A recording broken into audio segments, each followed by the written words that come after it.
travel in the wake of its war with Ukraine. In just the next hour, Russia's national airline will land its first flight from Moscow to LAX since the war started earlier this week. Ktla Dt's Lauren Lister is live at LAX with more on that. Lauren. Yeah, and Lynette and Mark, a number of travelers are arriving here to leave on an Aeroflot flight to Moscow. That is a Russian state-owned carrier that the UK banned from traveling to the UK just days ago. Now, President Biden has not made a similar announcement as part of his sanctions. However, it is a concern for some of the travelers that we're speaking to. One woman saying, well, she does worry that change could be made while she is overseas. She said that she'll just take a different flight back to the U.S. when she returns. Now, Thursday, following the Russian invasion of Ukraine, Prime Minister Boris Johnson said the UK's Civil Aviation Authority suspended Aeroflot's foreign carrier permit, banning it from flying to the UK as part of that country's sanctions against Russia. And then the transportation secretary there announced he had signed restrictions prohibiting all scheduled Russian airlines from entering British airspace. We asked travelers today here at LAX, some heading to Moscow, if the U.S. should make a similar move. I think they should talk about it. I don't know if I would make the move yet, though. I think it's important to do everything we can to stop the Russians. And nothing should be untried to stop them. And any concerns with your travel to Moscow going on during this time? Moscow, yeah, of course, it's a travel. It's a little bit concerns because of the sanctions. But again, like, we're taking that risk.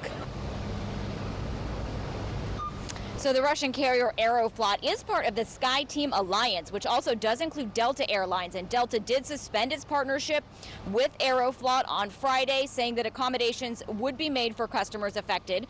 In addition to LAX, Aeroflot currently flies to New York City, Washington, D.C., and Miami as far as its U.S. travel. And by the way, after the UK announced it was banning Russian airlines, Russia banned all UK carriers from its airspace. So British Airways has suspended its flights to Moscow. Now, back out here live, one interesting thing, one of the travelers I spoke to was heading back to Norway from a trip here to the U.S. So this war in Ukraine all breaking out while they were traveling here in the U.S., and Norway shares a border with Russia. The couple I spoke to said that they feel strongly that the U.S. and others should do everything possible to stop Russia. Now, in just about an hour, that flight on Aeroflot from Moscow is set to land here at LAX. According to its website, it is the first one since the conflict broke out, and we do have a crew following up on that. For now, that's the latest. Live at LAX, I'll send it back to you. All right, our thanks to Lauren for those live reports all morning long. The Russian invasion of Ukraine continues to spark an outcry from people living here in Southern California. Hundreds have gathered since the invasion began to denounce the military aggression and call for support in Ukraine. KTLA's Aaron Myers is live in East Hollywood, where another protest is getting underway. Aaron, we can see the crowd behind you. Good morning, you two. We saw demonstrations yesterday, more planned today. Yes, you can see this crowd. It's actually been growing since 9 o'clock this morning, and they will be marching to Hollywood in a short time. We spoke to those out here this morning about what needs to happen in Ukraine. We need to close the sky in Ukraine because the main issue right now in Ukraine is that Russia is bombing the cities with airplanes, and we need to close the air so they will stop bombing from airplanes and they'll start bombing by the missiles from the Russian Federation.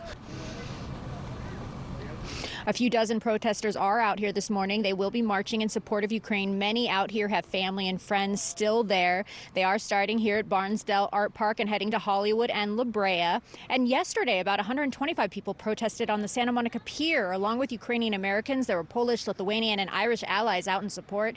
Many worried, as I said, about family and friends that are trapped. Many in the capital of Kyiv. Protesters are worried Ukraine isn't getting enough help. One woman told KTLA she has a friend fighting on the front lines in Kyiv. In a phone interview, Lieutenant Denis Antipov said that Ukrainians are outnumbered, but that they will resist and have a strong morale. We also spoke with one woman who has a friend in Ukraine. She says she hasn't heard from her since last night.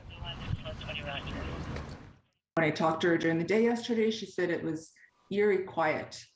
There's no one here. They live in the center of Kyiv, and it was dead silent. And now the last thing to hear from her that they hear gunfire right outside of their window and now seeing that she hasn't been active for so many hours, it's scary. I don't know where they are. I don't know where they ran to. And I just want to bring it back here live just for a second. You can see the protesters now. They are starting their march. Quite a few of them out here, many of them holding signs saying Putin go home, hands off Ukraine, we stand for peace, no war in Ukraine, no war in Ukraine. Some of them telling me they think this could be World War III. We also spoke, as we saw just a moment ago, Marina Gudelman. She is with the Jewish Federation of Greater Los Angeles and says her organization is raising funds to help.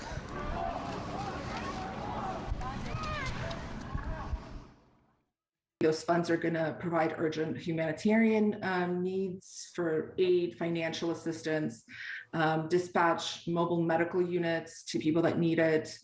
There's a lot of homebound individuals that need our assistance. And of course, bolster security to Jewish institutions.